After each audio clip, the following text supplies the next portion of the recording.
that all hunt after in their lives, live registered upon our brazen tombs, and then grace us in the disgrace of death, when, spite of ravenous and devouring time, the endeavor of this present breath may buy that honor which shall bait his scythe's keen edge, and make us heirs to all eternity. Therefore, brave conquerors, for so you are that war against your own desire, our late edict shall strongly stand in force. You two, my lords Barone and Longaville, have sworn to live with me for 3 years' term, my fellow scholars, and obey the statutes recorded in this schedule here. Navarre shall be the wonder of the world. Our court will be a little academe, still and contemplative in living art. Your oaths are sworn, and so subscribe your names, that his own hand may strike his honor down that breaks the smallest branch therein. If you are armed to do as sworn to do, subscribe to your deep oaths and keep it too. I am resolved. 'Tis but a 3 years fast. The mind shall banquet, though the body pine. Fat paunches have lean heads, and dainty bits make rich the ribs, but bankrupt quite the wits.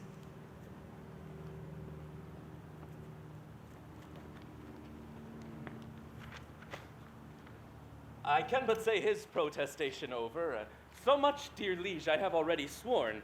That is to live and study here 3 years, but there are other strict observances, as not to see a woman in that term, which I hope well is not enrolled there, and 1 day in a week to touch no food and but 1 meal on every day besides, the which I hope is not enrolled there, and then to sleep but 3 hours in the night and not be seen to yawn of all the day, which I hope well is not enrolled there. Oh, these are barren tasks, too hard to keep. Not to see ladies, study, fast, not sleep. Your oath is passed to pass away from these. Let me say no, my liege, and if you please, I only swore to study with your grace and stay here in your court for 3 years' space. You swore to that, Barone, and to the rest? By yea and nay, sir, then I swore in jest. What is the end of study? Let me know. Why, that to know which else we should not know. Things hid and barred, you mean, from common sense. Aye, that is study's godlike recompense. Come on, then. I will swear to study so, to know the thing I am forbid to know. As thus, to study where I well may dine, when I to feast expressly am forbid. Or, to study where to meet some mistress fine, when mistresses from common sense are hid. Or, having sworn too hard a keeping oath, study to break it and not break my troth. If study's gain be thus, and this be so, study knows that which it yet doth not know. Swear me to this, and I will ne'er say no. These be the stops that hinder study quite, and train our intellect toward vain delight. My all delights are vain, but that most vain which with pain purchased doth inherit pain. As painfully to pore upon a book, to seek the light of truth, while truth the while doth falsely blind the eyesight of his look. Light seeking light doth light of light beguile, so ere you find where light in darkness lies, your light grows dark by losing of your eyes. Study me how to please the eye indeed, by fixing it upon a fairer eye, who dazzling so that eye shall be his heed, and give him light that it was blinded by. Study is like the heaven's glorious sun, which cannot be deep searched by saucy looks. Small have continual plotters ever won, save base authority from others' books. Those earthly godfathers of heaven's lights that give a name to every fixed star, gain no more profit of their shining nights than those that walk and wot not what they are. Too much to know is to know naught but fame, and every godfather can give a name. How well he's read. To reason against reading. Proceeded well. To stop all good proceeding. The spring is near when green geese are a-breeding. How follows that? Fit in his place and time. In reason, nothing. Something then in rhyme. Barone is like an envious sleeping frost that bites the firstborn flowers of the spring. Well, say I am. Why should proud summer boast before the birds have any cause to sing? At Christmas I no more desire a rose than wish a snow in May's newfangled shows, but like of each thing that in season grows. So you, to study now it is too late, climb o'er the house to unlock the little gate. Well, sit you out then. Go home, Barone. Adieu.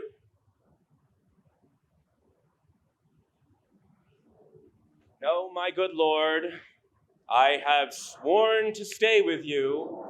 And though I have for dilettante spoke more than for that angel knowledge, you can say, yet confident, I will keep what I have swore and bide the penance of each 3 years' day.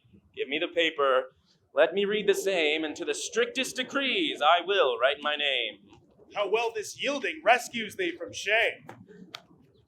Item, that no woman shall come within a mile of my court? Hath this been proclaimed? 4 days ago. Let's see the penalty. On pain of losing of her tongue? Who devised this penalty? Mary, that did I. Sweet Lord, and why? To fright them hence with that dread penalty. A dangerous law against gentility. Item, if any man be seen to talk with a woman within the term of 3 years, he shall endure such public shame as the rest of the court can possibly devise. This article, my liege, yourself must break. For well you know, here comes in embassy the French king's daughter, with yourself to speak, a maid of grace and perfect majesty, about surrender up of Aquitaine to her decrepit, sick, and bedrid father. Therefore, this article is made in vain, or vainly comes the admired princess hither. Oh, what say you, lords? Why, this was quite forgot. We must of force dispense with this decree. She must lie here on mere necessity. Necessity will make us all forsworn 3,000 times within this 3 years' space. For every man with his effects is born, not by might mastered, but by special grace. If I break faith, this word shall speak for me. I am forsworn on mere necessity. But I believe, although I seem so loath, I am the last that will last keep his oath. Yet, who comes here? This, fellows, is a refined knight who haunts my court and follows my decree. He is a man of compliments, whom wrong and right have chosen as umpire of their mutiny, one whom the music of his own vain tongue doth ravish like enchanting harmony, a child of fancy, of bombast and bravado, who may well prove some sport. Hail, Don Armado! Great deputy, the Welkin's vicegerent and sole dominator of Navarre, my body's fostering patrons and souls as God and Don my... Armado, what is the manner of this matter? The matter is to me, sir, as concerning Jacquinetta. The manner of it is, I was taken with the manner. In what manner? In manner and form following, sir, I was seen with her in the manor house, sitting with her upon the form, that's the bench, and taken following her into the park, which put together is in manner and form following, sir. So it is. It may be so, but if he says it is so, he is, in telling true, but so. Peace. Be to me, and every man that dares not fight No words. of other man's secrets, I beseech you. So it is. Besieged by that sable-suited melancholy, I did commend that black oppressing humor to the most wholesome physic of thy health-giving air, and as I am a gentleman, betook myself to walk. The time, when? About the 7th hour, when beasts most graze, birds best peck, and men sit down to that nourishment that is called breakfast. So much for the time when. Oh, but for the ground, which I mean I walked upon. It is called, it is clept, it is named thy park.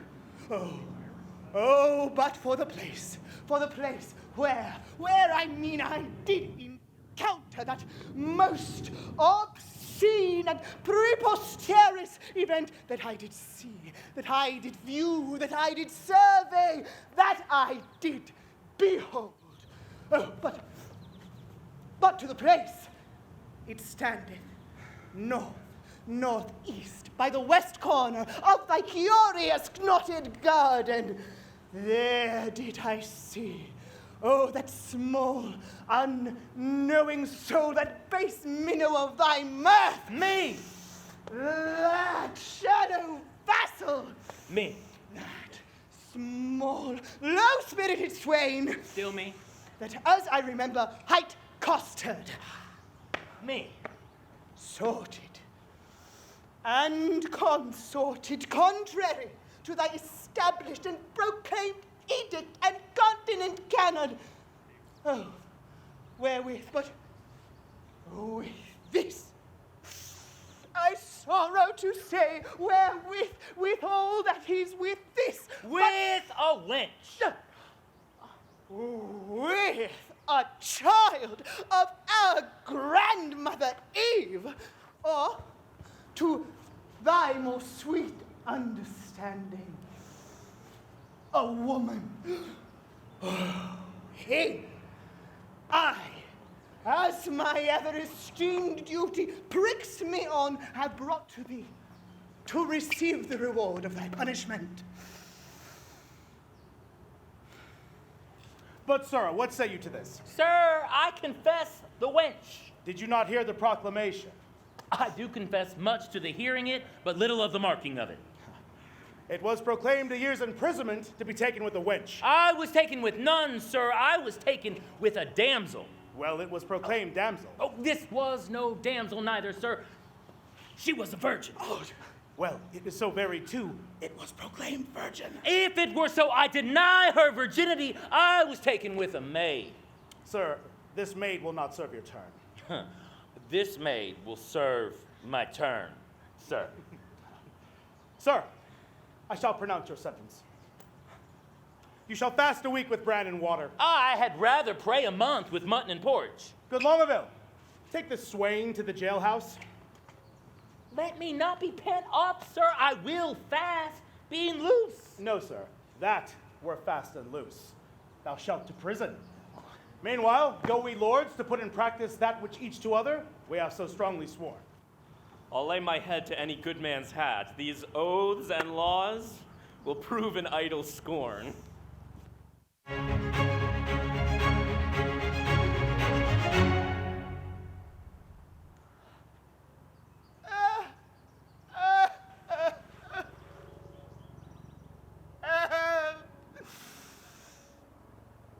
Note, what sign is it when a man of great spirit grows melancholy?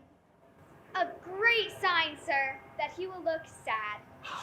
Sadness is the one and self-same thing, dearie. No, no, O Lord. Sir, no. How canst thou part sadness and melancholy? Tender juvenile. By a familiar demonstration of the workings, tough senior. Oh, why tough senior? Why tough senior?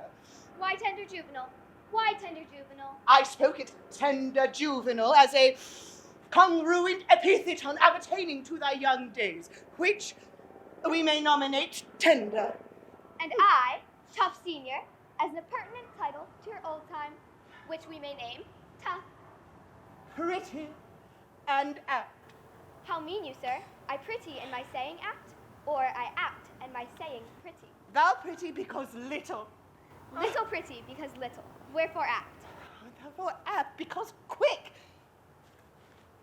I have promised to study 3 years with the king. Why, then you are a fool, for you may do it in the space of 2 breaths. Impossible. Mark, I put years to the word 3, and studied 3 years in 2 words. A most fine figure. To prove you a goose egg. I will hereupon confess I am in love. Oh. And as it is base for a great man to love so, I am in love with a base wench. If drawing a sword against the humor of affection could deliver me from the reprobate thought of it, I would take desire prisoner. I think scorn to sigh. Methinks I should outswear Cupid.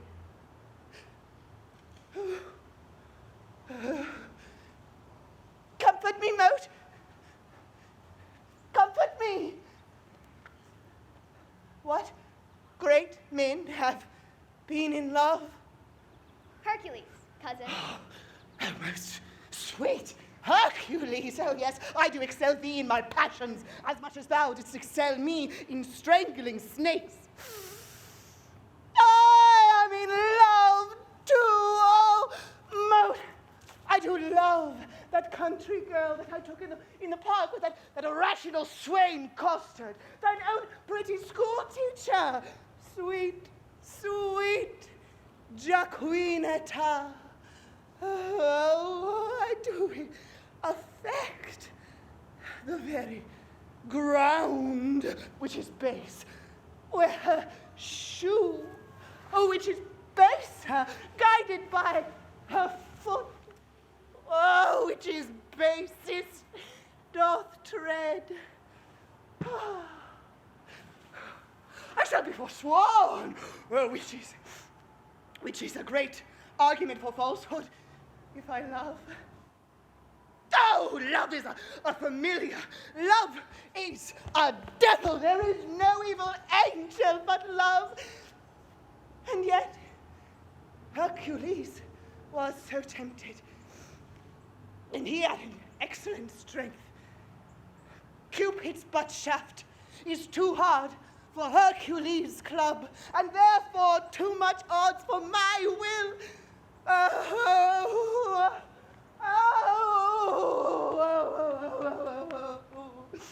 Adieu, valor, perish, pride, for your manager is in love. Yea, he loveth. Assist me, some extempore god of rhyme, for I am sure I shall turn sonnet, devise wit, write pen, for I am for whole volumes in folio. Ha!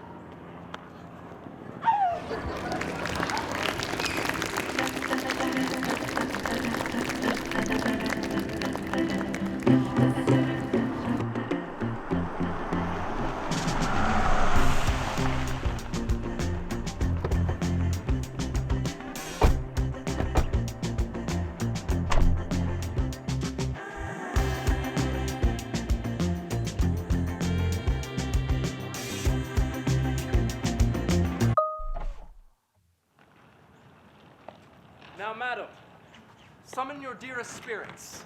Consider who the king your father sends, to whom he sends, and what's his embassy? Yourself. Held precious in the world's esteem to parley with the sole inheritor of all perfections man may owe, matchless Navarre.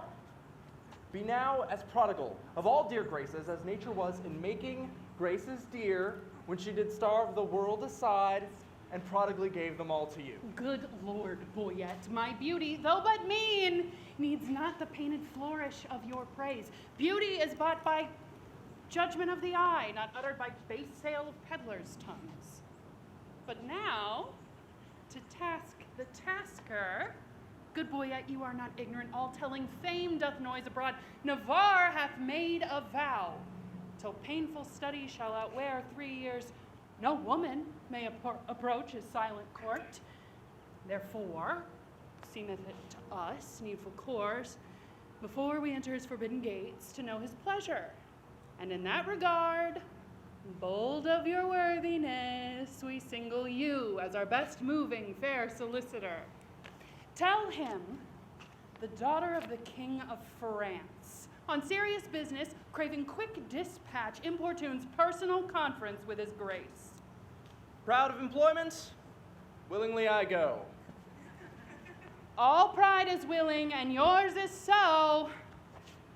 Who are the votaries, my loving ladies, that are vow fellows with this virtuous duke? Lord Longaville is one. Know you the man? Oh, I know him, madam. At a marriage feast in Normandy met I this Longaville. A man of sovereign parts he is esteemed, well fitted in arts, glorious in arms. Nothing becomes him ill that he would well. The only soil of his fair virtue's gloss is a sharp wit matched with too blunt a will. Merry mocking lord belike, is't so? They say so that most his humors know.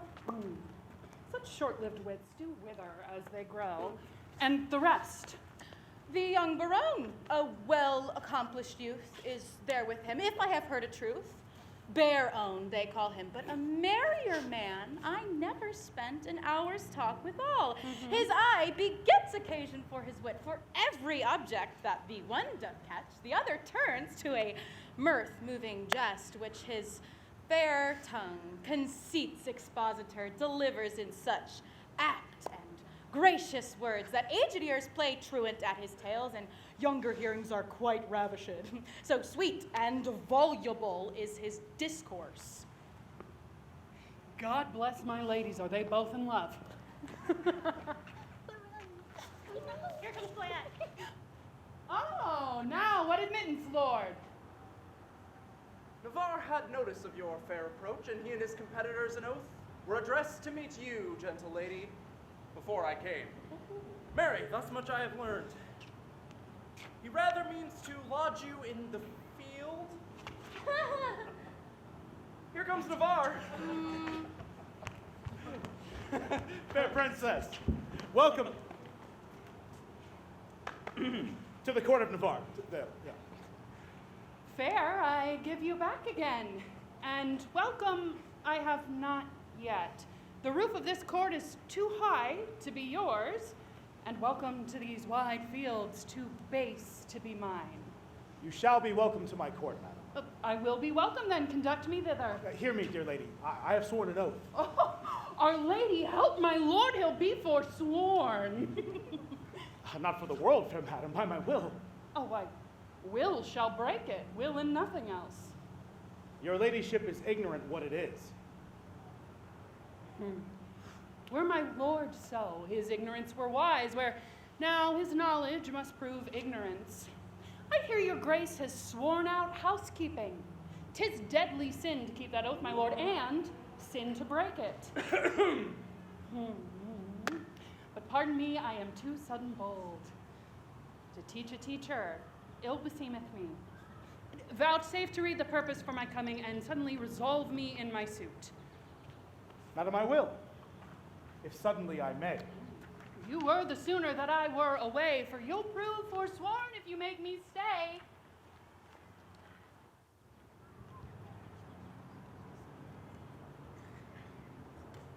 Did not I dance with you in Brabant once? Did not I dance with you in Brabant once? I know you did. How needless was it then to ask the question? You must not be so quick. 'Tis along of you that spur me with such questions. Your wit's too hot, it speeds too fast. 'Twill tire.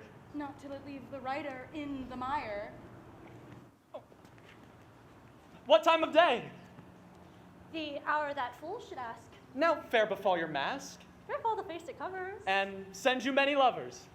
Amen, so you be none. Oh, peace, lady. I have done. Madam, your father here doth reference his payment of 100,000 crowns, that but being one half of an entire sum dispersed by my father in his wars.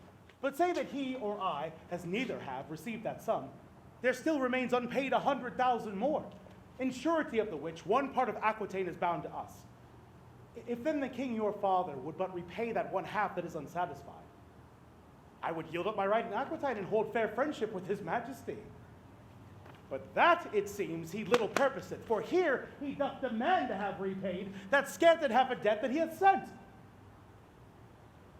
Dear princess, were not his request so far from reason's yielding, your fair self should make some yielding against a reason in my breast and go well satisfied back to France. You do the king my father too much wrong, and wrong the reputation of your own name, and so unseeming to confess receipt of that which hath been so faithfully paid. Now, I do protest I never heard of it. And if you prove it, I'll repay it or yield up Aquitaine. We arrest your word. Boyette, you can produce acquittances of such a sum from special officers of Charles, his father. Satisfy me so. As it please your grace, the packet is not yet come. Tomorrow, you shall have it. It shall suffice. At which interview all liberal reason I will yield unto. Meanwhile, receive such welcome at my hand that honor without breach of honor may make tender of to thy true worthiness. You shall not come in my gates, fair princess, but here without you shall be so well received as you shall deem yourself lodged in my heart, though denied fair harbor in my house. Your own good thoughts excuse me, and farewell. Tomorrow we shall visit you again. Sweet health and fair desires consort your grace. Thy own wish I thee in every place.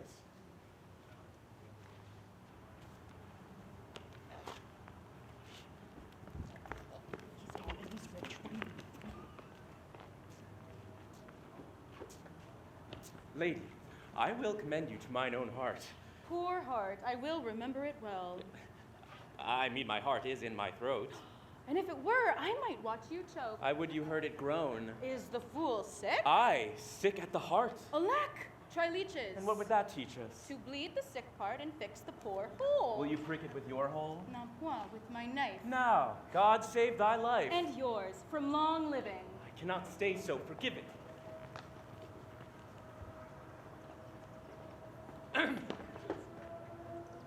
What is she in the white? I desire her name. She hath but one for herself. To desire it would be a shame. Pray you, sir, whose daughter? Her mother's, or so they say. That's bodkins, away. Good sir, be not offended. Fair Maria is her name. Nay, my collar is ended. She is a most sweet dame.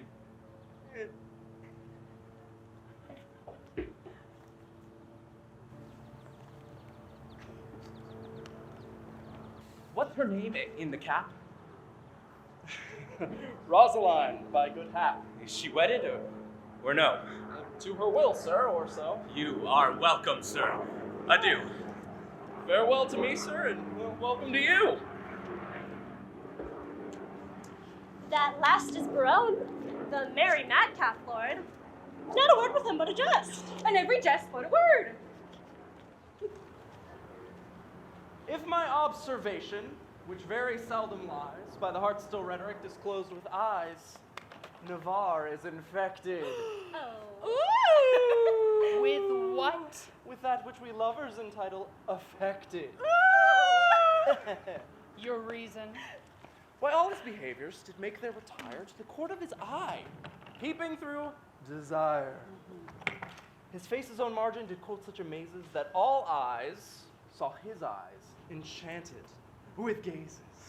I'll give you Aquitaine and all that is his, if for my sake you give him but one loving kiss.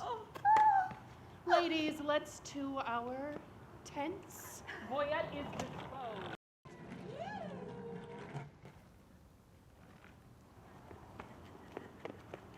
By putting to words which his eye hath disclosed, I have but made a mouth of his eye by adding a tongue which I know will not lie.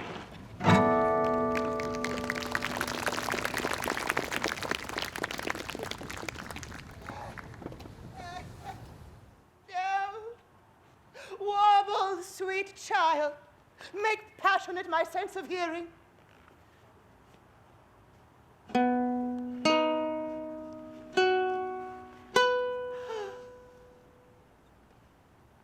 For as long as there's been men, women to woo, folks have gone crazy, but what can you do?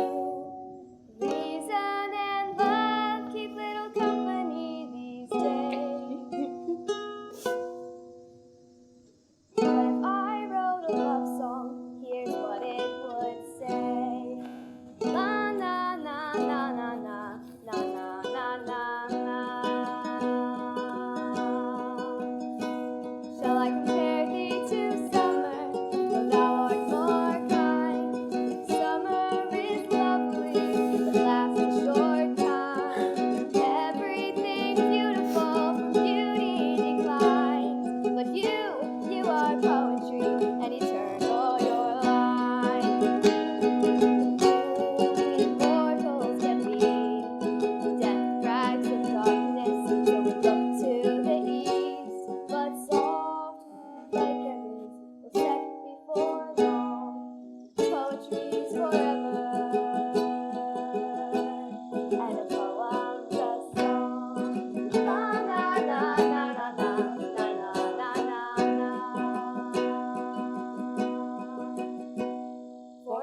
and women to woo.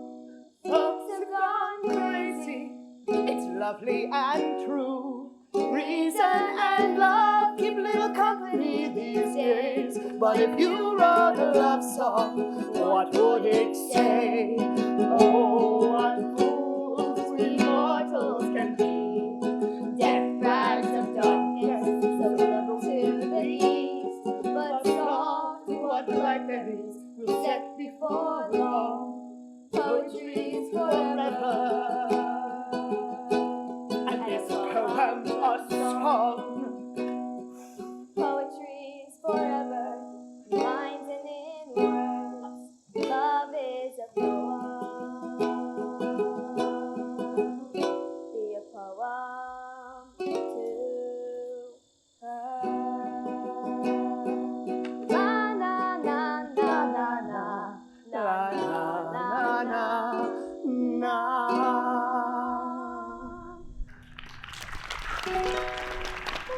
Sweet air. Go.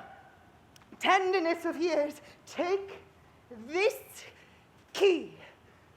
Give enlargement to that jailed swain, and bring him festnately hither. I will employ him in a letter to my love. Away! as swift as lead, sir. Thy meaning pretty ingenious. Is not lead a metal heavy, dull, and slow? Minime, honest cousin, or rather cousin. No, I say lead is slow. you are too swift, sir, to say so. Is that lead slow, which is fired from a gun? Sweet smoke of rhetoric. Ha! She reputes me a cannon, and the bullet that she. I shoot thee at the swain. Thump then, and I flee. Pow! I most acute, juvenile, voluble, and free of grace. Oh, oh, oh, by your sweet favor, Welkin, I must sigh in your face. Most rude melancholy. The banner gives thee place. My herald is returned. Set accosted. I will enfranchise thee. Oh, make French? No, merci. I think not. By my sweet soul, I mean giving thee thy liberty in freedoming thy person, for thou wert immured, bound, captivated, restrained. True, true, and now you will be my purgation and let me loose? I give thee thy liberty. I set thee free from durance, and in lieu thereof impose upon thee nothing but this. Bear this, significant to the country school teacher Jaquinetta. There is remuneration for the best ward of mine honor is rewarding my dependents. Mount follow! Like the sequel, I, Senior Costard, adieu. Remuneration? That's the Latin word for 3 farthing. 3 farthing? Remuneration. Hey, what's the price of this inkle? 1 penny? No, I'll give you a remuneration. Why, it carries it. Remuneration. That's a fairer word than the French crown. I will never buy and sell out of this word. My good knave Costard, exceedingly well met. Pray you, sir, how much French ribbon may a man buy for a remuneration? What is a remuneration? Marry, sir, 3 farthing. Why, and 3 farthings worth of silk. I thank your worship. God be with you. Stay, swain, I must employ thee. As thou wilt win my favor, good my knave, do one thing for me that I shall entreat. When would you have it done? This afternoon. I will do it, sir. Fare thee well. Thou knowest not what it is. I will know, sir, when I have done it. Why, villain, thou must know first. I'll come to your worship tomorrow morning. It must be done this afternoon. Hark, knave, it is but this. The princess comes to hunt here in the park, and in her train there is a gentle lady. When tongues speak sweetly, and they name her name, and Rosaline they call her, ask for her, and to her fair hand see thou do commend this sealed up counsel. There's thy guerdon. Go. Guerdon? Oh, sweet guerdon.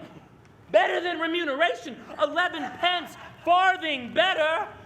Most sweet guerdon. Whew.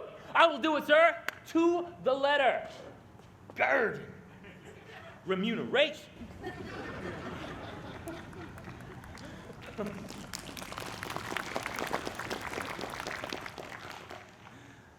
And I, forsooth, in love. I that have been love's whip, a critic, nay, a night watch constable, a domineering pedant o'er the boy than whom no mortal's so magnificent. That wimpled, whining, purblind, wayward boy, that senior junior, giant dwarf, Dan Cupid, regent of love rhymes, lord of folded arms, the anointed sovereign of sighs and groans, dread prince of petticoats, king of cod pieces, sole imperator and great general of malcontents. Oh. My little heart. What? I love. I, sue. I seek a wife, nay, to be perjured, which is the worst of all, and among three, to love the worst of all, a whitely wanton with a velvet brow and 2 pitch balls stuck in her face for eyes. Aye, and by heaven, one that will do the deed.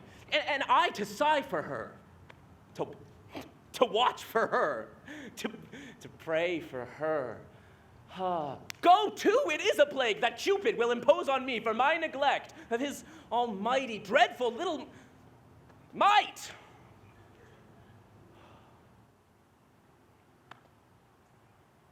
Well, I will love,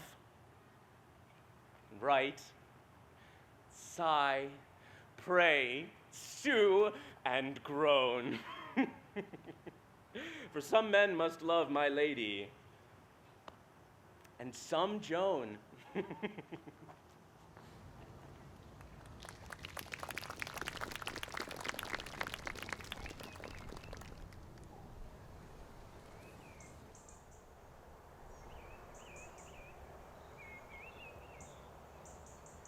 Tomorrow, ladies, my father's dispatch shall straight arrive from France and remedy that stately purpose that delivered us, suitor-like, to Navarre. Yet ere we quit these studious lords, let us play Diane in the king's thicket, hunting now his deer. What come?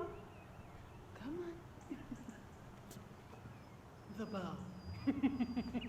Now mercy goes to kill, and shooting well is then accounted ill.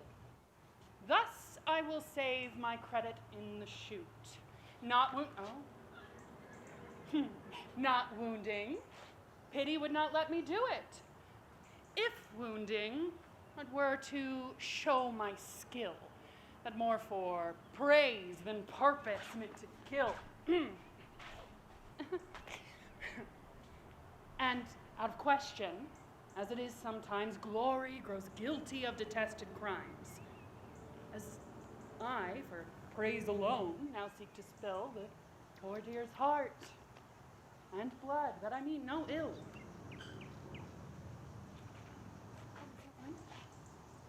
Oh, okay. Oh, my God. What's that, this? I got one. Oh. Here comes a member of the Commonwealth. God dig your den off. Pray you, which is the head lady? Thou shalt know her, fellow, by the maids that have no heads. Which is the greatest lady? The highest? The thickest and the tallest. The thickest and the tallest. It is so, truth is truth. Are not you the chief woman? You are the thickest here. What's your will, sir? What's your will? I have a letter from Monsieur Baron to one Lady Rosaline. Oh, thy letter. I'm a good friend of his. Stand aside, good bearer Mariah. Concord, break up this capon. I am bound to serve. This letter is mistook. Look at the name. 'Tis writ to Jack Winetta. Snap the neck of the wax, we'll read it all the same.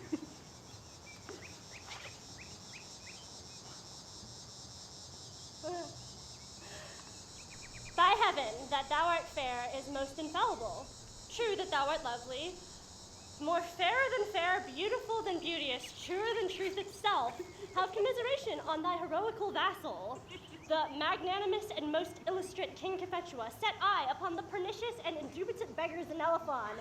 And he it was that might rightly say, Veni vidi vici, which to anathemize in the vulgar, oh base and obscure vulgar, Vidal said he came, saw, and overcame. He came one, saw two, overcame three. Who came? Who came? The king. Why did he come? To see. Why did he see to overcome? To whom came he? To the beggar. What saw he? The beggar. Who? On whose side? The king's? No, on both in one or one in both. I am the king. For so stands the comparison, thou the beggar, whoso seeth thy love. I may. Shall I command thy love, beggar? Shall I enforce my love? Oh my God. Oh, shall I entreat thy love? I will. What shalt thou exchange for rags, robes, for tittles, titles, for thyself? Me. Oh my God. Thus, expecting thy reply, I profane my lips on thy foot, my eyes on thy picture, and my heart on thy every part. Thine in the dearest design of intrepidity, Don Armado. Don Armado. What plume of feathers is he that indicted this letter? What vein? What weathercock? You, fella, a word. By whom was this writ? I told you, my lord. To whom shouldst thou deliver it? From my lord to my lady. From which lord to which lady? From my lord Baron, a very good friend of mine, to a lady of France he called Rosaline. Oh, you have mistook his letter. Come, sweets, away. Here, put this up. 'Twill be thine another day.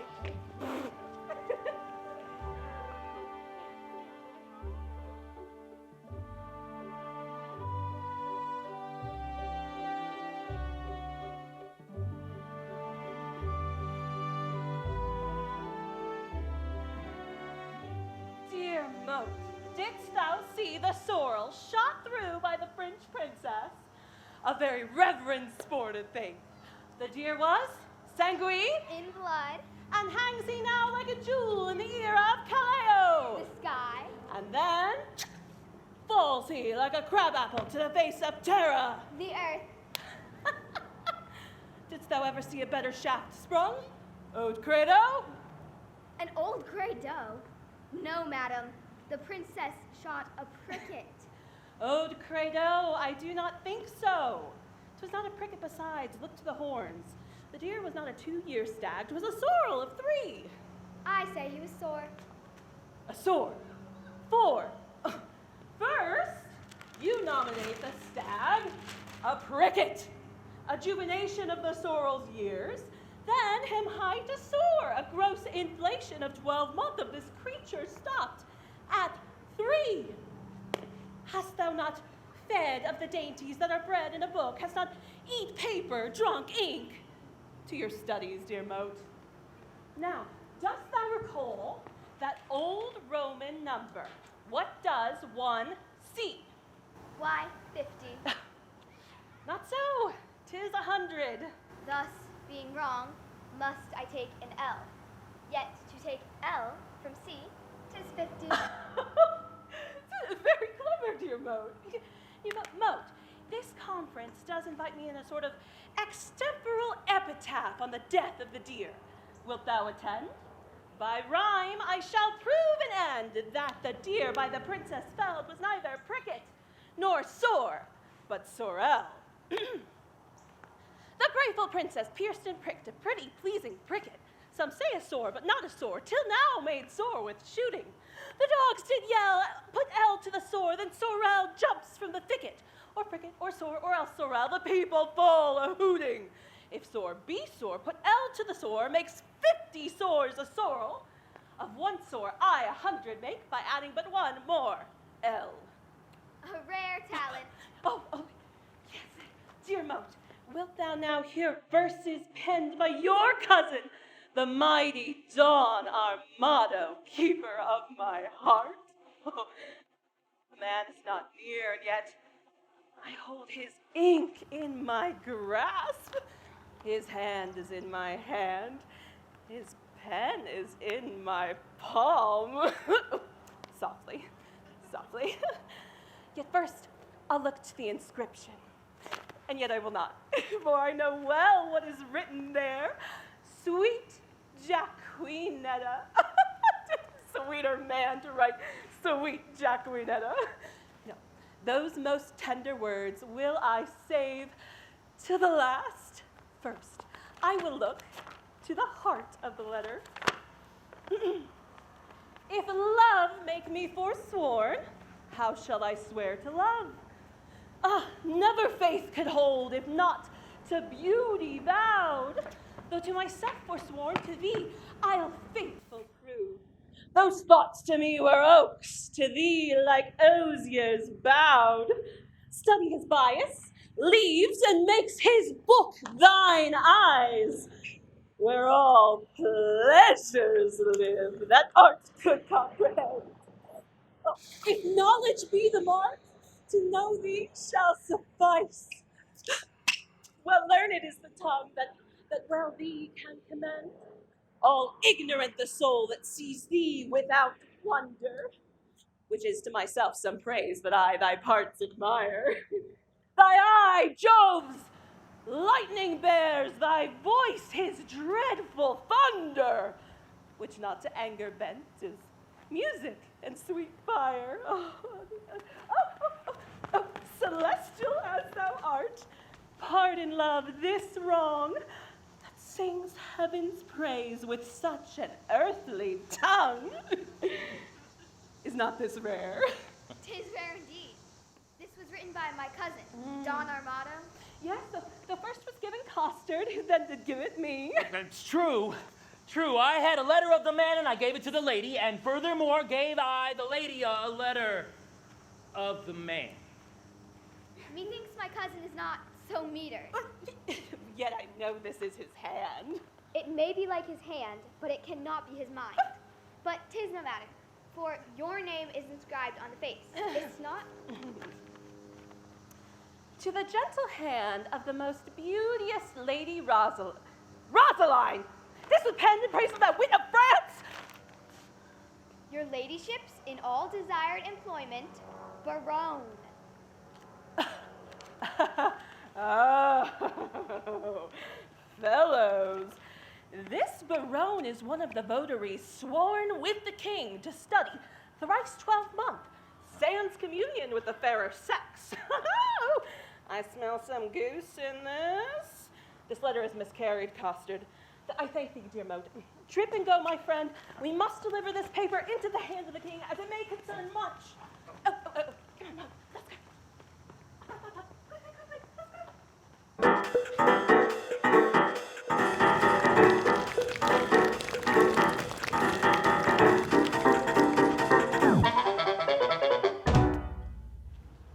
The ladies are hunting the deer, and I am coursing myself. Well, set thee down, sorrow, for so they say, the fool said, and so say I. And I the fool, well-proved wit. By the Lord, this love is as mad as Ajax. I will not love. If I do, hang me. If faith, I will not. Oh, but her eye. Oh, by the light, but for her eye, I would not love her.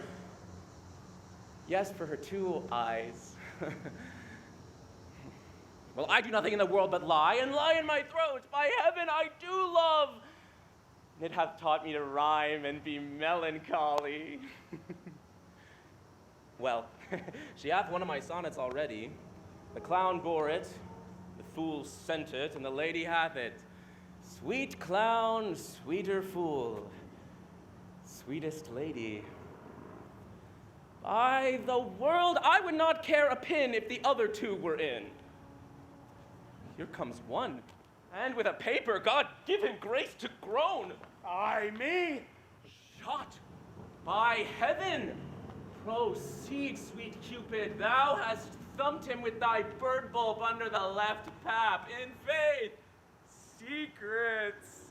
Am I the first that have been perjured so? I could put thee in comfort, not by one that I know. I fear these stubborn lines thy power to move. O sweetest princess, empress of my love.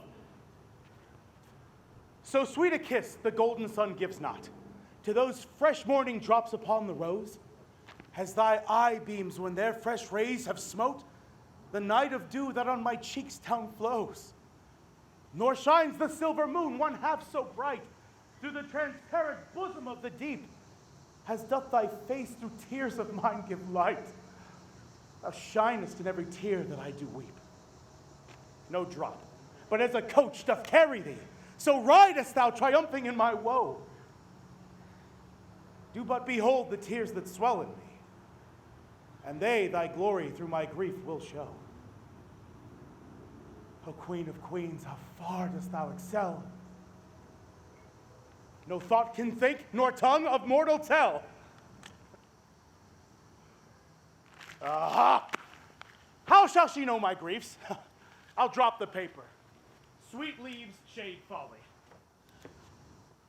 But what is he that comes here? What Longaville in reading? Listen, ear. Now, in thy likeness, one more fool appear. Me, I am forsworn. In love I hope sweet fellowship in shame. O divine Maria, how sweet thy name, Longaville transformed. as fair as day. I as some days, but then no sun must shine. Oh, that I had my wish! And I had mine. And I mine too, good Lord. Once more, I'll sing the ode that I have writ. Once more, I'll mark how love can vary wit.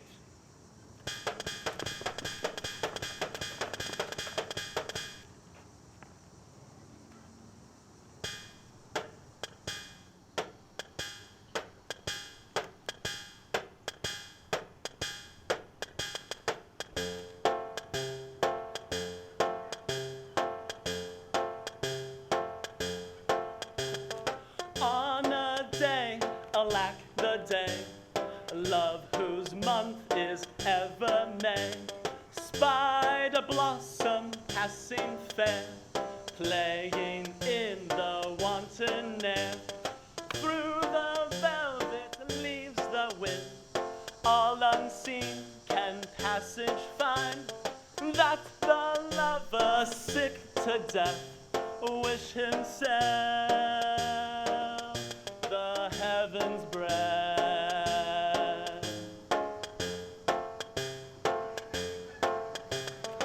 Ere quoth he, thy cheeks may blow, ere would I my triumph so, but alack, my hand is sworn, ne'er to pluck thee from thy thorn. Thou alack for youth unmeet, youth so apt to pluck a sweet. Do not call it sin in me that I am forsworn, forsworn for thee.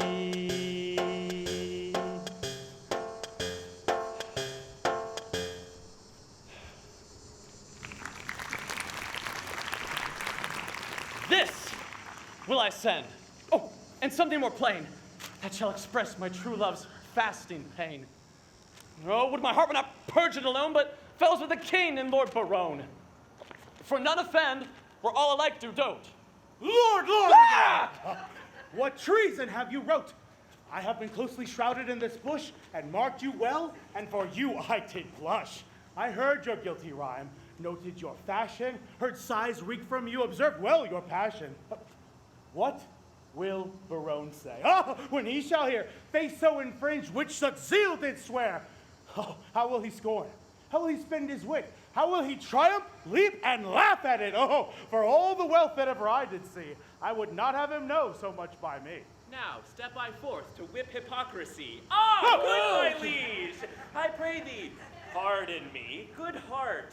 What grace hast thou thus to reprove this worm for loving that art most in love? Your eyes do make no coaches. In your tears there is no certain princess that appears. You'll not be perjured, 'tis a hateful thing. Tush, none but bards do like of sonneting. But are you not ashamed? Hey, are you not, the both of you, to be thus much o'ershot? Oh, what a scene of foolery I have seen, of sighs, of groans, of sorrow, and of spleen. Oh, me. With what strict patience have I sat to see a king transform it to a gnat? Where lies thy grief? 'Tis all about the breast, a tonic, ho! Too bitter is thy jest.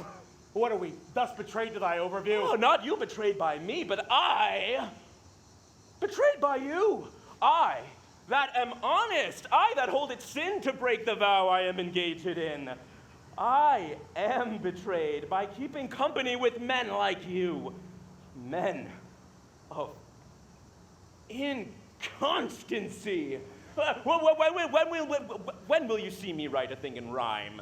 Or groan for Joan? Or spend a minute's time in pruning me? When shall you hear that I will praise a hand, a foot, a face, an eye, a gait, a brow, a breast, or anything, a leg, a limb? God bless the king. Soft, whither away so fast? A true man or a thief that gallops so? I post from love, good lover, let me go. What present hast thou? Some certain treason. What makes treason here? I know not the reason. I beseech your grace, let this letter be read. 'Tis treason indeed, as good Costard has said. Barone, read it over.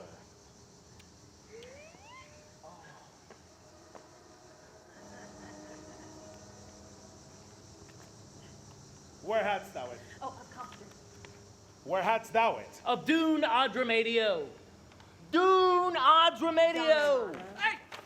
How now? What is in thee? Why dost thou tear A it? toy, my liege, a toy, thou needst not fear it. It did move thee to passion, and therefore let's hear it. It is Barone's writing. Here's his name. Oh, you horse and loggerhead, you were born to do me shame. Guilty, my lord, guilty, I confess, What?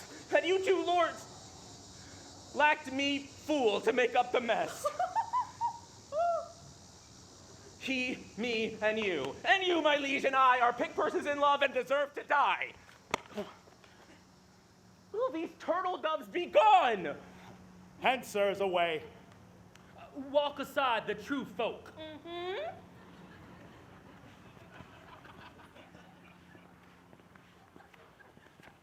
And let the traitor stay.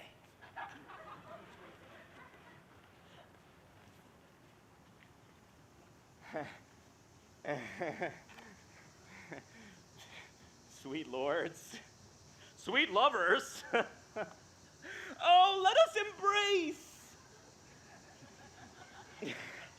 As true we are as flesh and blood can be. The sea will ebb and flow, heaven show his face, young blood doth not obey an old decree.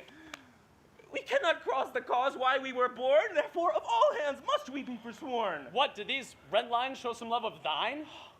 Did they, quoth you, who sees the heavenly Rosaline with all her virtues, bounteous as they be? who looks upon the heaven of her brow that is not blinded by her majesty. What zeal, what fury hath inspired thee now? My love, her mistress, is a gracious moon. She, an attending star, scarce seen a light. My eyes are then no eyes, nor I Baroon. Oh, but for my love, day would turn to night. By heaven, thy love is ugly as first sin. Is sin like her? Oh, word divine! A wife of such word were felicity. Oh, 'tis happy then she met to match in thee. I will prove her fair or talk till doomsday here. No devil will frighten thee then as much as she. Oh, I never know man hold vile stuff so dear. Oh, look, here's thy love. My foot in her face see.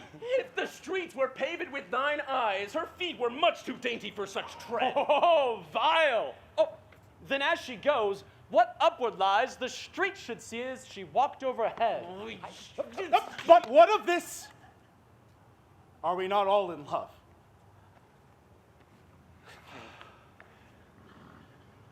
Nothing so sure, and thereby all forsworn.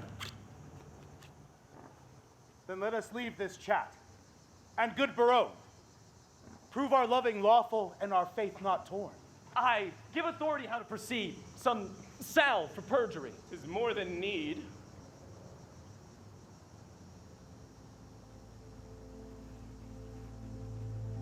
Have at you then, affection's men at arms. Consider what you first did swear unto. To fast, to study, and to see no woman. Flat treason against the kingly state of youth. Say, can you fast? Your stomachs are too young, and abstinence engenders maladies. Oh, we have made a vow to study, lords. And in that vow, we have forsworn our books. For when would you, my liege, or you, my lord, in leaden contemplation, have found out such fiery numbers as the prompting eyes of beauty's tutors have enriched you with?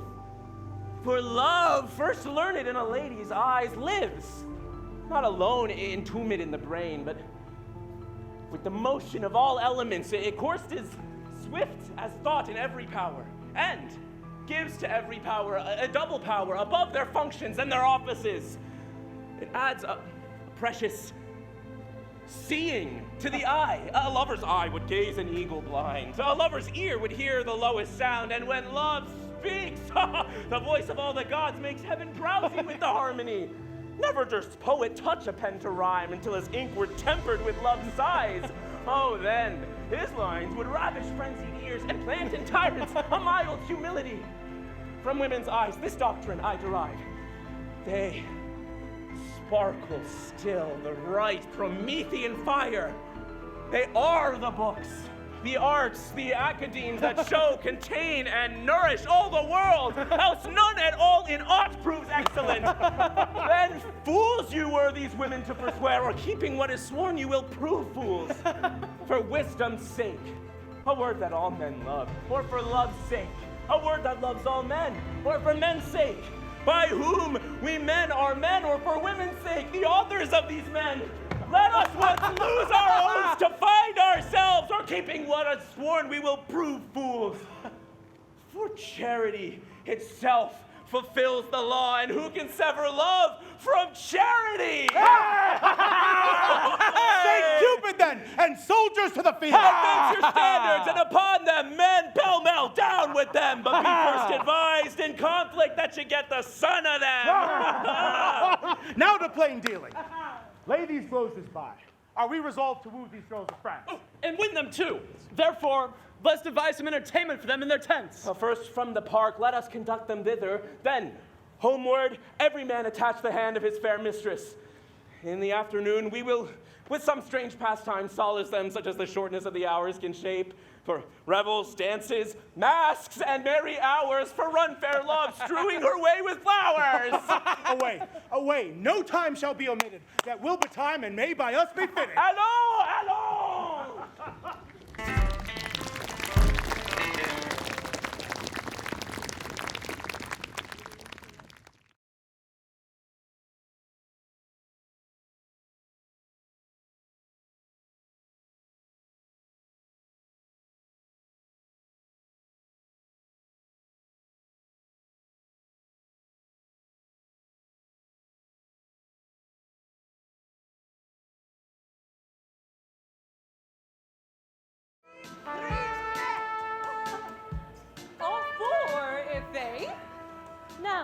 brave Armado, let us hear the reason for this assembly.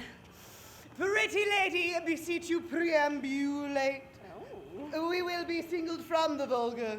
all right. Lady, do you not educate youth at the charge house at the top of the mountain? Oh, or Mons, the hill. Oh, by your sweet pleasure for the mountain. I do, sans question. Lady, it is the king's most sweet pleasure and affection to congratulate the princess at her pavilion in the posteriors of the day, which the rude multitude do call the afternoon. Oh, the posterior of the day, most generous sir, is liable, congruent, and measurable for the afternoon.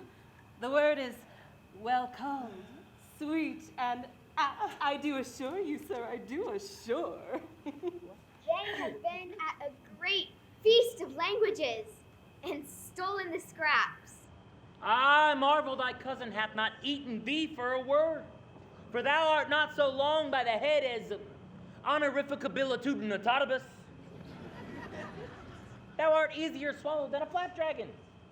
Fellows, the king is my familiar and a very good friend, I do assure ye. But for what is inward between us, let it pass. The very all, in all is, but sweetheart, I must implore secrecy. That the king would have me present the princess with some delightful ostentation or pageant or antique or show or firework. And understanding that the swain and your sweet self are good at such eruptions and sudden breakings forth of mirth, I have acquainted you with all, as it were, to the end that I might beg your assistance. The king prepares a mask and will have us present a pageant. Why, these ladies of France will be heartburned by such rich shows. Sir, we shall present before her a poetic display, a procession of the most valiant, legendary, chivalrous heroes of the ages, that triad of triads, the nine worthies. Worthies. And where will you find men worthy enough to present them? Oh, Hector, this gallant gentleman, you, Austin, for your great limb or joint, shall pay Pompey the Great. Myself, Judas Maccabeus, and you, good Moat, shall play Hercules. Pardon, sweet error. She is not quantity enough to play that worthy's thumb. She is not so big as the end of his club. Shall I have audience? She shall play Hercules in minority. Her entrance and exit shall be strangling a snake, as that great godman did in infancy. An excellent device. So, if any of the audience may hiss, you may cry, "Well done, Hercules! Now thou crushest the snake." That is the way to make an offense gracious. As for the rest of the worthies, I will play three myself. Oh, Thrice worthy gentlemen. very nice. Shall I tell you a thing? we attend. We will have, if this fadge not, an antic 2-hour sport away. And yet, if we fadge so, still a curious play.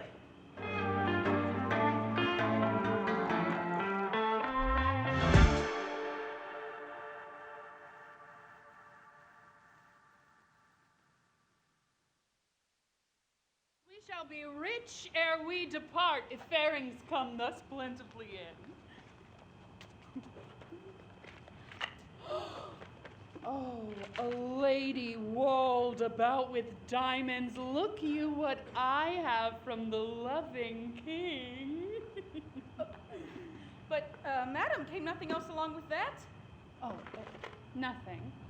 Except this. Yes, as much love in rhyme as would be crammed up in a sheet of paper, writ on both sides of the leaf, margin and all. But, Rosaline, you have a favor too. Who sent it, and what is it? I would you knew. And if my face were but as fair as yours, my favor were as great. Be witness this. Nay, I have verses too. I thank Barone. The number's true, and were the numbering too. My face were the fairest. I am compared to 20,000 fairs. Hey! Oh! He hath drawn my picture in his letter. Oh, anything like, oh my God. Much in the letters, nothing in the praise, but Mary, what was sent you from your lord? Oh, this, madam. Ere quoth he, thy cheeks may blow, ere would I my triumph sow. And moreover, some 1,000 verses of a faithful lover. Oh. A huge translation of hypocrisy, vilely compiled, profound simplicity. That and these pearls to me sent Longueville. The letter is too long by half a mile. Oh, I think no less. Dost thou not wish in heart that the chain were longer and the letter short? Aye, or I would, his hands might never part. We are wise girls to mock our lovers so. They are worse fools to purchase mocking so. That same Barone, I'll torture ere I go. How would I make him fawn and beg and wait if he should be my fool and I his fate? But here comes Boyette, and mirth is in his face. I'm stabbed with laughter. Where's her grace? Thy news, Boyette. Prepare, madam! Prepare! Arm! Wenches, arm! Encounters mounted are against your peace. Love doth approach disguised. Arms and arguments, you'll be surprised. St. Denis to St. Cupid, who are they that charge their breath against us? Say, scout, say! Under the cool shade of an oaken bower, I thought to close mine eyes some half an hour, when lo, to interrupt my purpose rest, towards that shade I might behold addressed the king and his companions. Warily, I hid beneath the neighbor willow tree and overheard what you shall overhear, that by and by, disguised, they will be here. But where come they to visit us? They do. They do. And are appareled thus, like travelers in leather, as I guess. Their purpose is to parley, court, and dance, and each unto his love suit will advance toward his several mistress, which they'll know by, the favors several that they did bestow. But will they so? These gallants shall be tasked for ladies. We shall every one be masked, and not a man among them shall have the grace, despite of suit, to see a lady's face. Here. Rosaline, this favor thou shalt wear, and so the king will have his princess fair.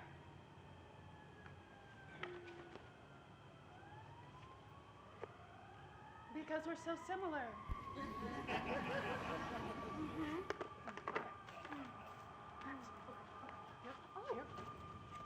Yes.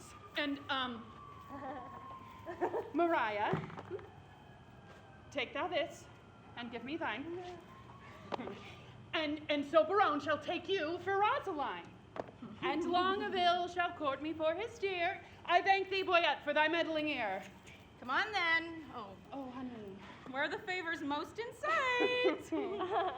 But in this changing, what is your intent? Well, the effect of my intent is to cross theirs. They do it but in mocking merriment, and mock for mock is only my intent. But shall we dance? If they desire so. No! To the death will not move a toe. So shall we stand, mocking intended game, and they, well mocked, depart away with shame.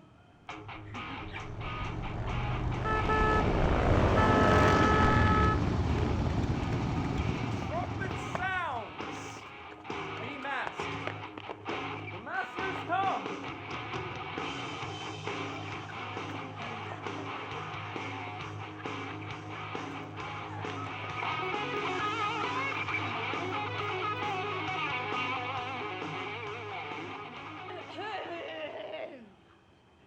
What would these strangers know their minds, boyette? What would you with the princess? Nothing but peace and gentle visitation.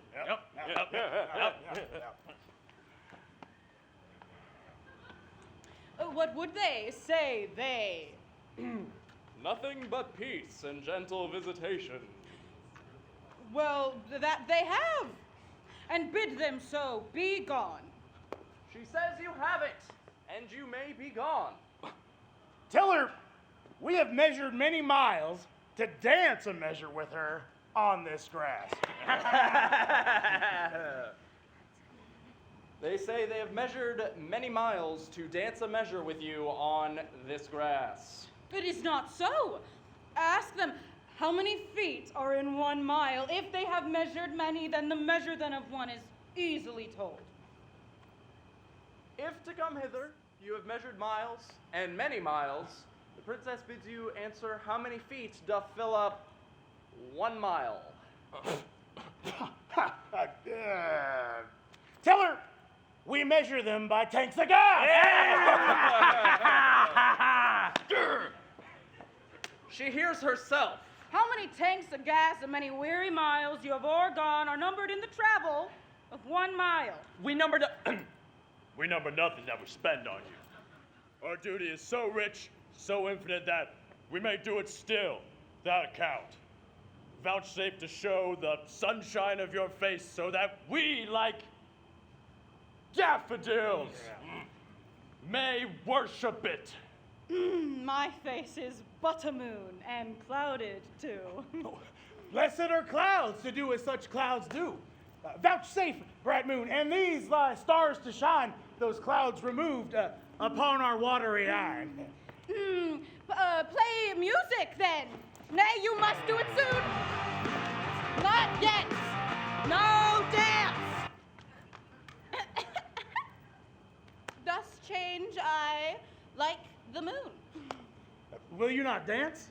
How come you thus estranged? You took the moon at full, now she's changed. If you deny to dance, let us hold more chat. In private then.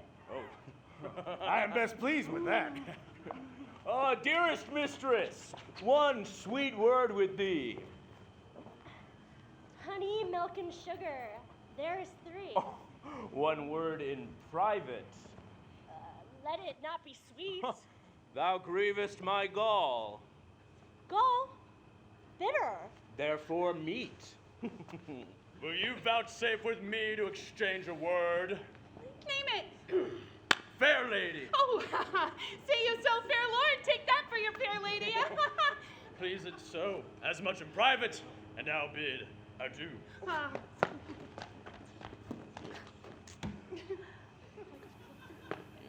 The tongues of mocking wenches are as keen as the razor's edge invisible, cutting a fine line.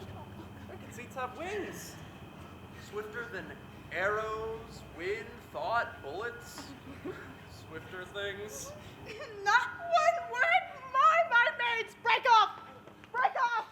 By heaven, all dry beaten with pure scoff. Farewell, mad wenches. You have simple wits.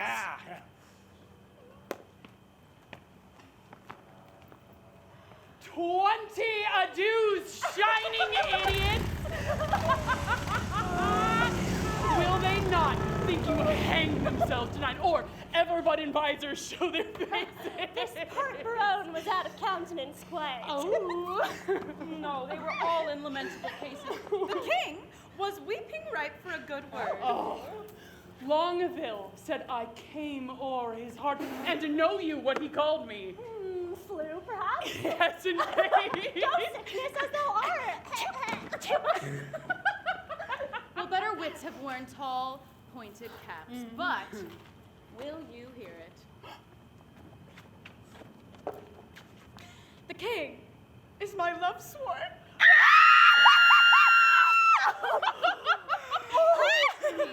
Oh my God. Okay. Oh, a quick Barone hath plighted faith to me. Longaville was for my service born. Thus have we foxed these foolish three. Madam and pretty mistresses, give ear. Again, they will be here in their own shapes. For it cannot be that they will suffer this harsh indignity. They'll not give up the hunt? What shall we do if they return in their own shapes to woo? Let us complain to them what fools we're here, disguised like travelers in shapeless gear, and wonder what they were, and to what end their shallow shows and parlays vilely penned in carriage so ridiculous should be presented at our tent to us. Yes. Great. Oh my God. Ladies, withdraw. The gallants. Quick, like roes run o'er the land.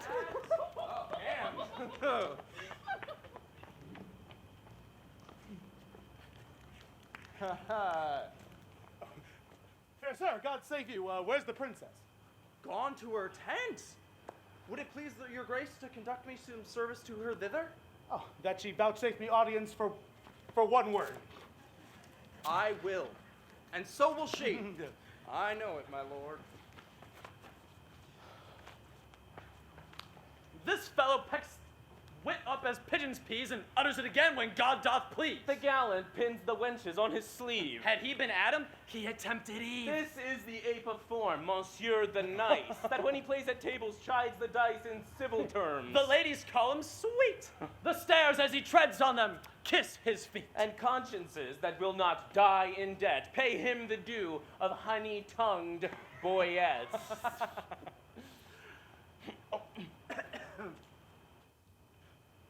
All hail, sweet madam, and fair time of day. Well, if hail, then whether foul, I conceive. Construe my speeches better if you may. Then wish me better. I will give you leave. We came to visit you and purpose now to lead you to our court. Vouchsafe it then. Oh, no, this field will hold me, and so hold your vow. Nor God nor I delights in perjured men. Do not rebuke me for that which you provoke. The virtue of your eye must break my oath. Oh. You nicknamed virtue. Vice you should have spoke. For virtue's office never breaks men's troth. Oh, you have lived in desolation here, unseen, unvisited, much to our shame.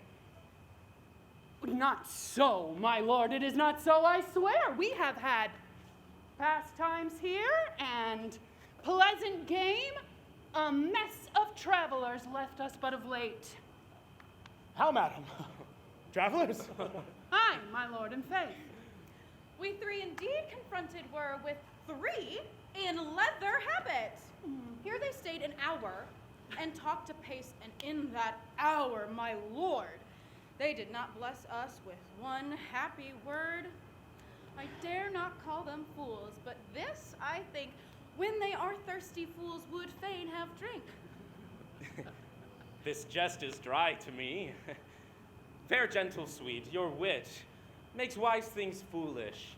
When we greet with eyes best seeing, heaven's fiery eye, by light, we lose light. Your capacity is that of nature, that to your huge store, wise things seem foolish, and rich things but poor. This proves you wise and rich, for well I see. I am a fool, and full of poverty, yet I am yours, and all that I possess. All the fool? Mine? I cannot give you less. visors was it that you wore? Where? When? What visor? Why demand you this? That visor. That superfluous case that hid the worse and showed the better face. We are descried. They will mock us now downright. Let us confess and turn it to a jest. Amazed, my lord! Why look you pale? Windswept, I think, speeding so to thee. Well, here stand I, lady. Dart thy skill at me. Bruise me with scorn. Confound me with the flout. Thrust thy sharp wit quite through my keen ignorance. And I will wish thee nevermore to dance. Nor nevermore in leather habit greet. Oh, never will I trust to speeches penned, or to the motion of a schoolboy's tongue, nor never come in vizard to my friend, or woo in rhyme like a blind harper's song, taffeta phrases, silken terms precise, three-piled hyperboles, spruce affectation, figures pedantical. These summer flies have blown me full of maggot ostentation. I do forswear them, and I here protest by this pure hand. How pure the heart God knows. Henceforth my wooing mind shall be expressed in rustic yeas and honest homely noes. And to begin, wench, so God help me. Hey, my love to thee is sound, sans shake or sway.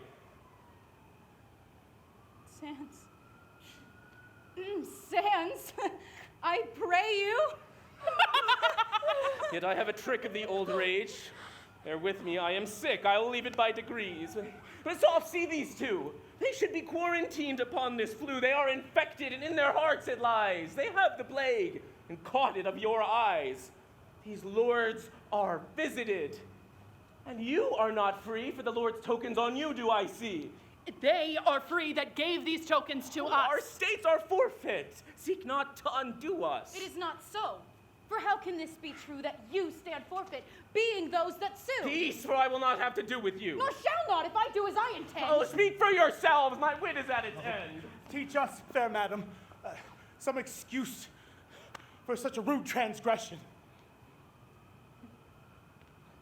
The fairest is confession. Were you not here, but even now disguised? Madam, I was. And when you then were here, what did you whisper in your lady's ear? That more than all the world I did respect her. When she shall challenge this, you will reject her. Upon mine honor, no. Oh, peace, forbear. Your oath once broke, you force not to forswear. Despise me when I break that oath of mine. Oh, I will, and so keep it. Rosaline, what did the traveler whisper in your ear? Madam, he did swear that he held me as dear as precious eyesight, and did value me above this world, adding thereto, moreover, that he would wed me, or else die my lover. Oh, God, give thee joy of him, the noble lord most honorably doth uphold his word. What say you, lady? By my life, my troth, I never swore this lady such an oath. By heaven you did, and to confirm it plain, you gave me this. But take it, sir. Again. This and my faith I gave the princess. I knew her by the jewel upon her neck. Oh, pardon me, sir, this jewel did she wear, and Longaville saw me as his mistress fair. And Lord Barone, I thank him, is my dear. What, will you have me or your gift again? Neither of either. I remit both twain. I see the trick on't. Here was a consent, knowing aforehand of our merriment, to dash it like a Christmas comedy. Some carry tale, some please man, some slight zany, some mumble news, some trencher knight, some dick that smiles behind his eyes and knows the trick to make my lady laugh when she's disposed, told our intents before, which once disclosed the ladies to change favors, and then we following the signs would but the sign of she. Now to our perjury to add more terror, we are again forsworn in will and error, which upon this 'tis. And might not you forestall our sport and make us thus untrue? Oh, leer upon me, do you? There's an eye wounds like a leaden sword.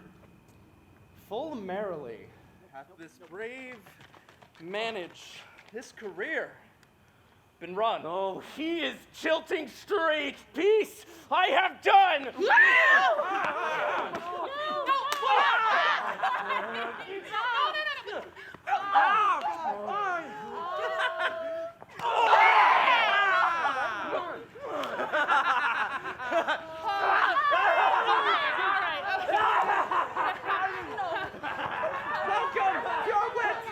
Thou partest the fair fray. Oh, Lord, sir! They would know whether the three worthies shall come in or no.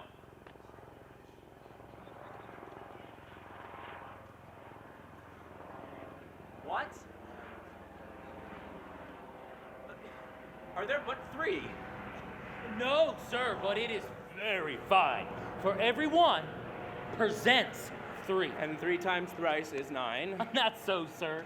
Under correction, sir, I hope it is not so, sir. I hope, sir, 3 times 3 Is not 9? Under correction, sir. We know where until it doth amount. By Jove, I always took 3 threes for 9. What? Art thou one of the worthies? It pleased them to think me worthy of Pompey the Great. For mine own part, I know not the degree of the worthy, but I am to stand for him. Go, bid them prepare. Baron, they will shame us. Bid them not approach. We are shame-proof, my lord. And 'tis some policy to have a show worse than the king's and his company. Anointed, I must implore so much sponsor thy sweet royal breath as will utter a brace of words. Here is like to be a good presence of worthies. He presents Hector of Troy, the swain Pompey the Great, Armado's cousin Hercules, the maid Judas Maccabeus. And if these 3 worthies in their first show thrive, these 3 will change habits and present the other 5. There is 4 in the first show. You are deceived, it is not so.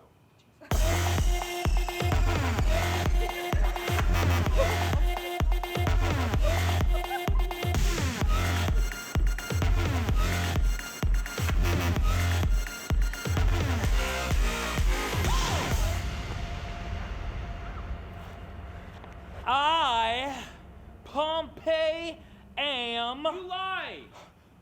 You are not he.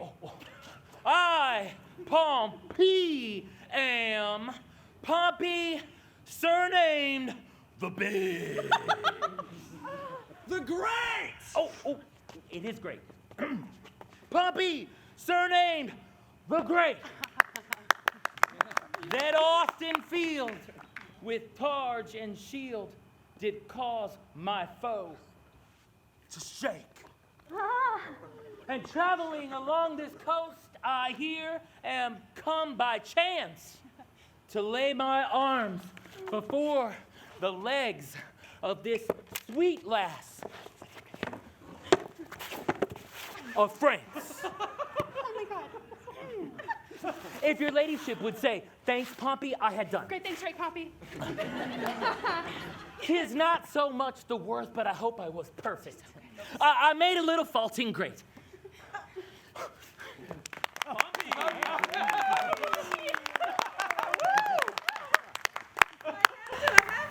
Pompey proves the best word.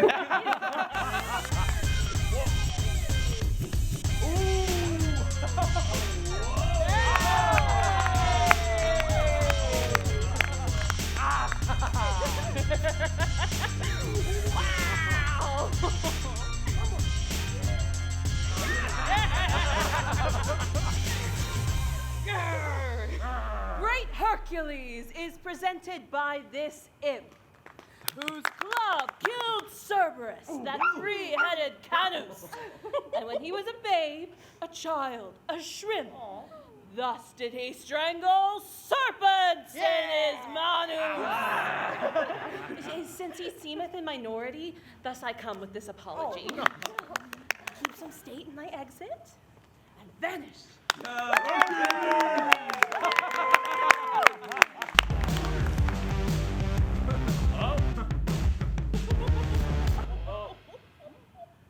Judas, I am. Judas!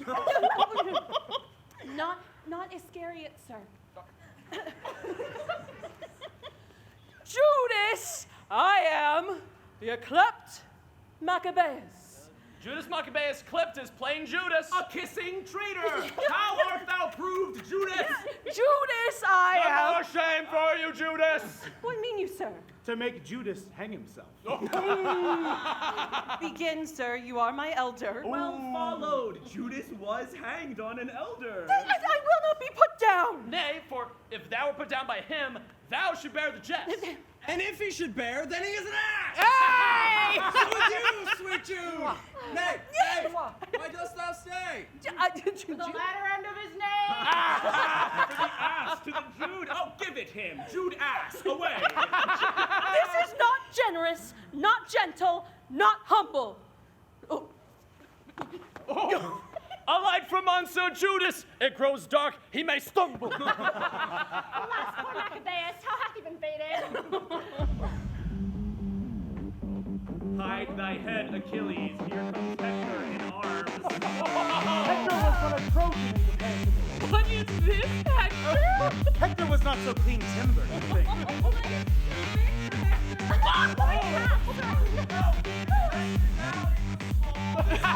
Not be Hector. The omnipotent Mars of Lances, the Almighty, gave Hector a gift. Candle! A pair of pearls. And a pendant. No! Pendulous! The omnipotent Mars of Lances, the Almighty, gave Hector a gift. The heir of Ilion, a man so breathed.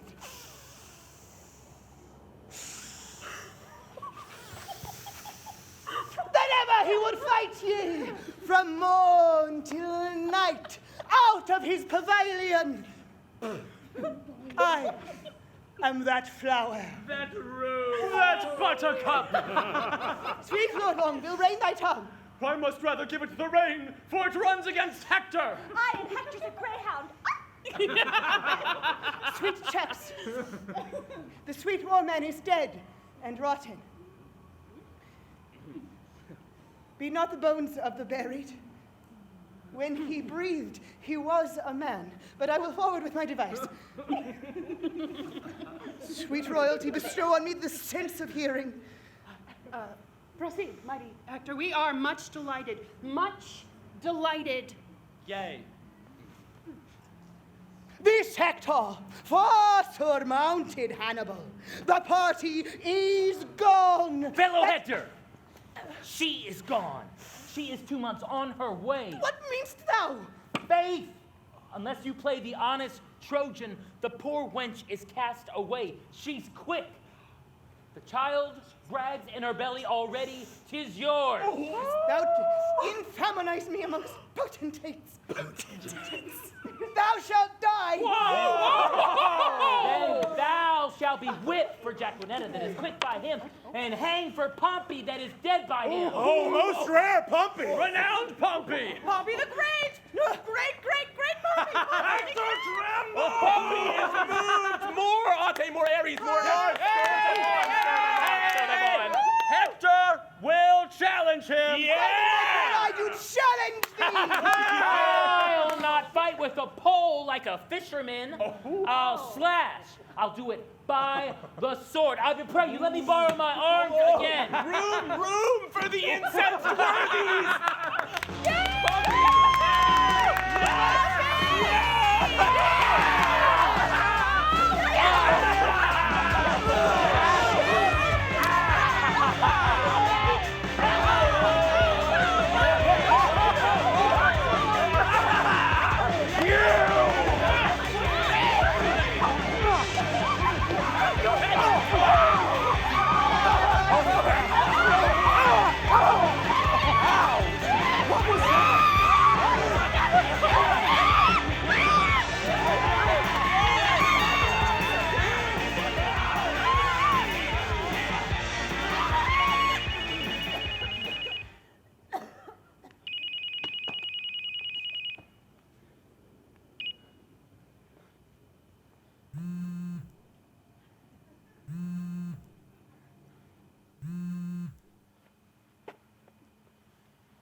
I'm sorry, madam. The king, your father. Dead for my life. Even so, my tale is told.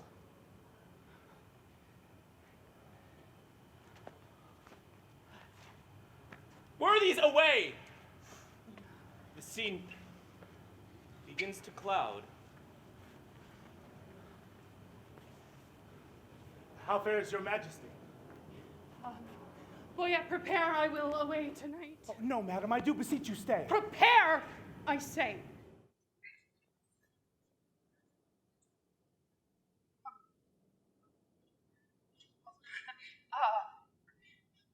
I thank you, gracious lords, and entreat out of a new sad soul that and vouchsafe in your rich wisdom to excuse or hide our liberal opposition of spirits if overboldly we have borne ourselves in the converse of Bradley. Your gentleness was guilty of it. Farewell, worthy lord.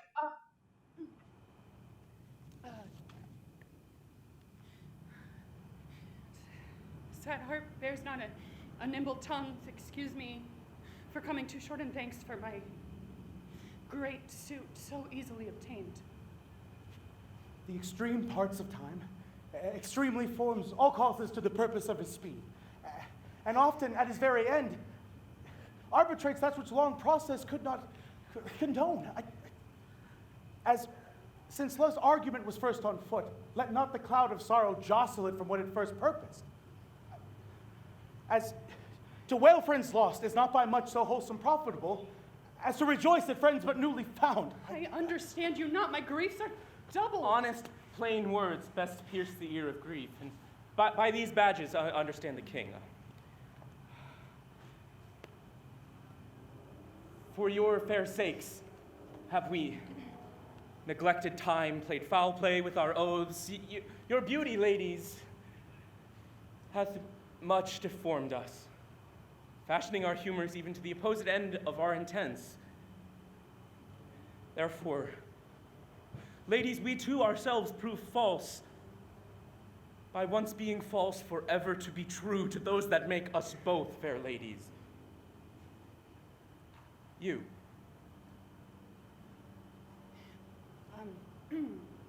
We have received your letters full of love, and in our maiden council rated them at courtship and pleasant jest and courtesy, but bold in our regard have we not been, and so met your loves in their own fashion, like a merriment. Our letters, madam, showed much more than jest. So did our looks. We did not quote them so.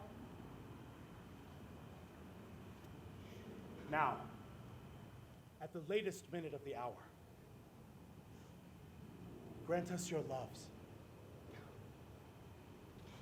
A time, methinks, too short to make a world without end bargain in.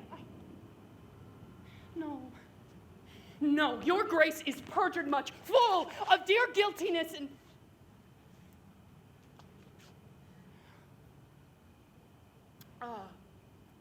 Therefore this, if for my love, as there is no such cause, you will do aught, then this shall you do for me. I will not trust your oath, but go with speed to some forlorn and naked hermitage, remote from all the pleasures of the world. There stay till the 12 celestial signs bring about the annual reckoning. If this austere, insociable life change not your offer, made in heat of blood, if frosts and fasts, hard lodging and thin weeds nip not the gaudy blossom of your love, but bear this trial and last love. Then at the expiration of a year, come challenge me by these deserts and by this virgin palm kissing thine. I will be thine. And until that instant, shut my woeful self up in a mourning house, raining the tears of lamentation and remembrance of my father's death. If this thou do deny, let our hands part, neither entitled in the other's heart. If this, or more than this, I would deny, to flatter up these powers of mine with rest, let the cold hand of death close up mine eye. Hence, hermit, then, my heart is in thy breast.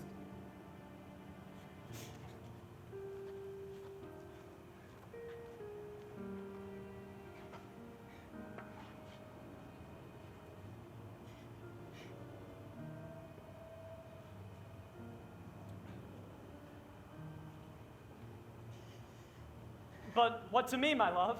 But what to me? A wife? A beard, fair health, and honesty. With threefold love, I wish you all these three. Oh, shall I say I thank you, gentle wife? Not so, my lord. A 12-month and a day, I'll mark no words that smooth-faced wooers say.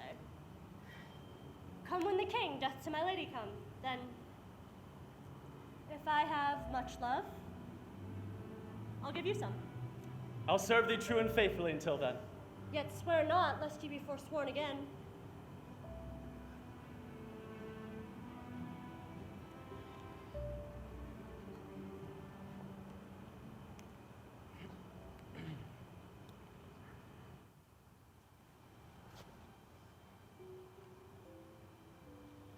Studies, my lady.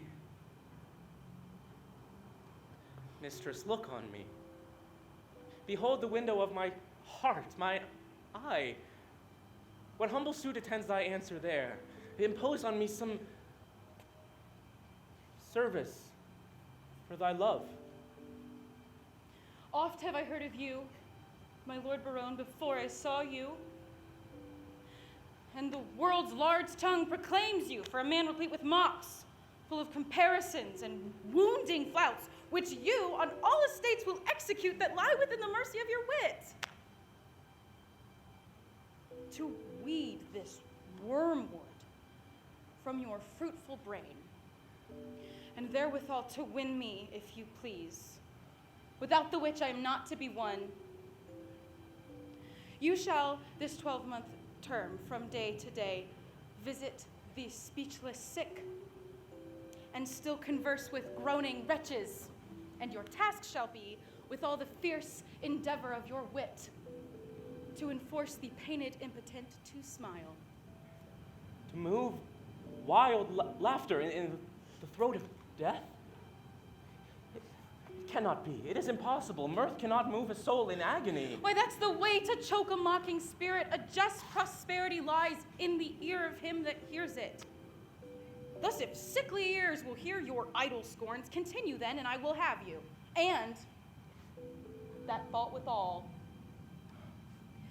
But if they will not, throw away that spirit, and I will find you empty of that fault, right joyful of your reformation. A 12-month. Well, befall what will befall. I will just a 12-month in a hospital.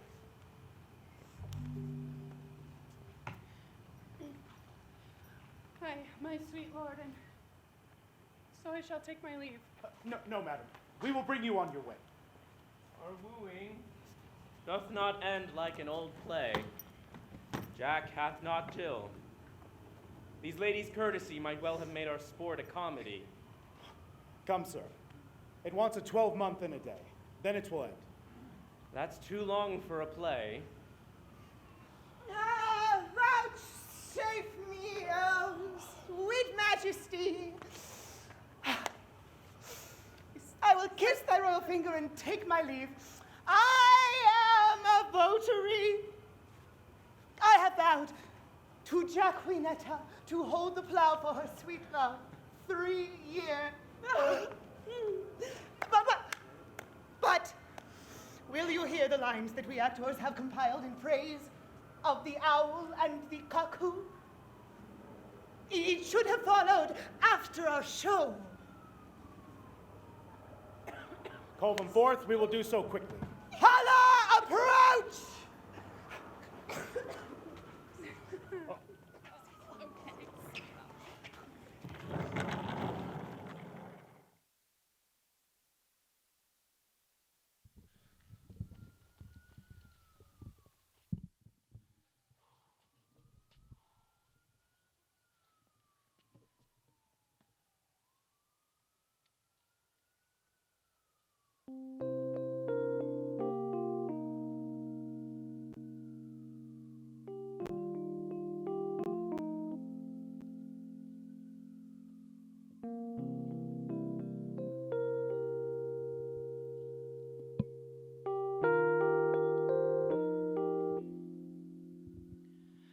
When daisies pied and violets blue, and ladies' smocks all silver white, and cuckoo buds of yellow hue do paint the meadows with delight, the cuckoo then on every tree mocks married men, for thus sings he, cuckoo, cuckoo.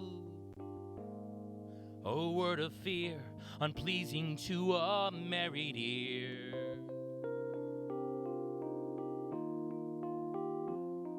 When shepherds pipe on oaten straws, and merry larks are plowmen's clocks, and turtles tread, and rooks and dolls, and maidens bleach their summer smocks, the cuckoo then on every tree mocks married men, for thus sings he, cuckoo, cuckoo. Oh, word of fear, unpleasing to a married ear.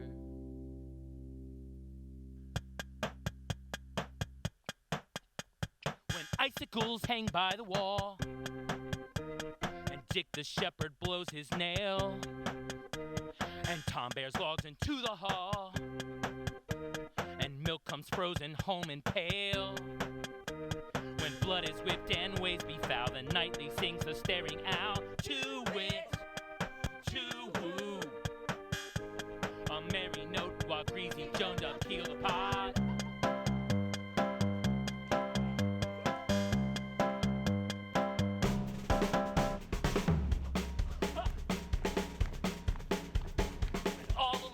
Wind does blow,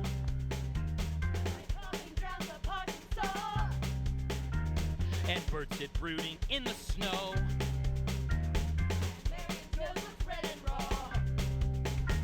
When roasted crabs hiss in the bowl, the nightly sings the staring owl, to wit, to woo. A merry note while greasy Joan doth peel the pot.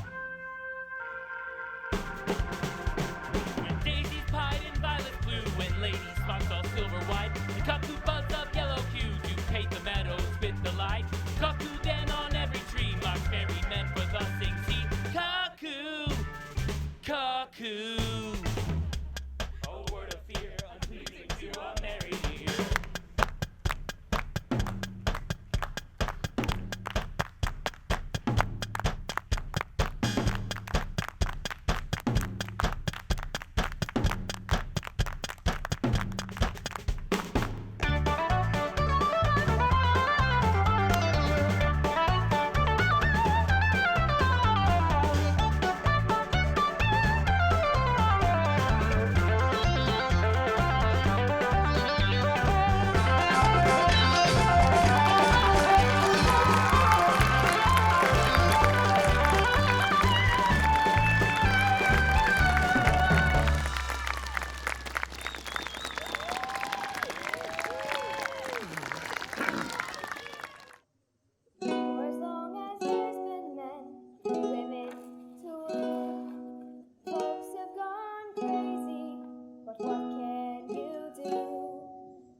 before long. Poetry's forever.